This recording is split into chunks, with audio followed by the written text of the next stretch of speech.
Tinny from minibulldesign, and today I'm going to talk about this pot. I just put a bunch of pots in the store. The Dutch beer can flat bottom pot and the Dutch beer can with the original bottom, both wide mouth with the custom lid and the maple knob. People were asking for them because they wanted them to go along with their squirrel cage bongo, and both of those models will work with a squirrel cage bongo. Later on, when I get some more time, I may take some Foster's pots and wrap the wick down way down to the bottom so that they'll index on a squirrel cage bongo, so they can use those too. But right now I'm going to stick with the Dutch beer can because I think it's a superior pot. Now, moving right along, the flat bottom pot, so far I think I've had 5 come back where people got them too hot and burned them up. And, you know, that's not a big problem considering how many I've sold, but the problem that I'm having with the bottom is when I form the bottom, it really has to stretch the material a lot.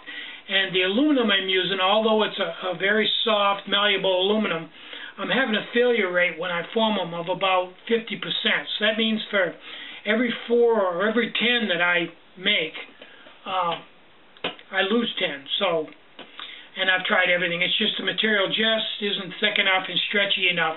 It's got to stretch like a 1/4 inch, and it's not up for it. So what I'm going to do is I'm going to stop making the flat bottom aluminum, and I'm going to start making them out of copper, 1 millimeter thick copper. So I know you're rolling your eyes, but hear me through on this before you condemn me.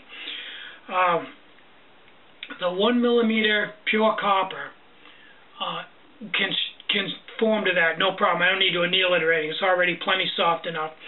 And it actually work hardens a little bit when I form it, so it comes out just almost perfect for the pot. I'm going with the 1 millimeter, which is a little heavy, but not that much.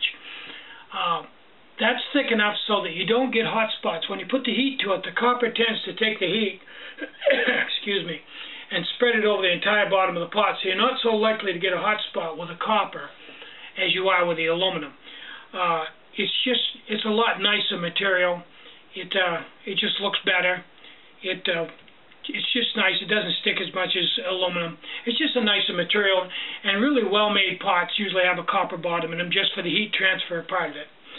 Now, when you look at one of these copper bottom pots, it just screams high class. I mean, look at that. It's a beautiful pot. Even inside, it's absolutely gorgeous. That and this custom lid. And I've gotten some knobs that are a dark wood. They're a heartwood. They almost look like walnut, and I've been putting those on oiled, and this is an especially good one for my pot. And it's wrapped too, so it's really a nice solid pot. This particular can with the wide mouth rim in it is all the way around just a really nice pot. And the one I'm going to carry in my pack. Now, getting back to copper, I had one person out of all the people that I've had watch my videos, had one person tell me flat down, can't do that, copper's poison, and you'll poison people if you put copper in a pot. And then he told me, I told him that my tea kettle has a copper bottom in it, and you can look right inside and see the copper. All the plumbing in my house is copper, and the water comes in direct contact with that plumbing. It's not plated or no plastic in it. I put it in. It's pure copper. The heating coil in my defunct furnace that I took out, I had a hot water baseboard furnace, and the domestic hot water ran to a big, long, huge coil that probably held 5 gallons of water in an almost boiled state for many, many hours. So whenever you went over to the faucet, like first thing in the morning, and drew any water, if you drew hot water, you were getting it right through a copper pipe that had been setting for 12 hours. So I've looked into this, and it turns out that, everything's poison. Every single thing in the world is poison. Methanol's poison, aluminum's poison, everything's poison. What makes the difference between it being poison so it'll kill you and being poison no problem at all is the amount of it that you get. If you drank some methanol, just bloop, bloop, bloop, yeah, it's going to do you in. It's like the pressure-treated lumber on a deck. I think that's laced with arsenic. It's soaked in an arsenic formula, and what that does is the bugs can't live in it. Bacteria and bugs can't live in it because they can't tolerate the arsenic. But you can walk across it barefoot, and it doesn't bother you any. I'm sure you pick up some arsenic when you walk across a pressure-treated deck barefoot, but it is so low that it's not a problem at all, and you don't even hear anything about it. Well, that's the way it is with copper. Yes, copper is poison if you get a lot of it, but it turns out the only way to get any amount of copper at all, and certainly not a lethal dose, but enough copper to maybe make you a little queasy, is to take a pure copper pot, not just one with a copper bottom, but like a complete copper tea kettle, and fill it full of something very acidic and corrosive like Coca-Cola. Put the lid on so it can't evaporate, put it out in a warm place like the sun, and let it sit there for about a week.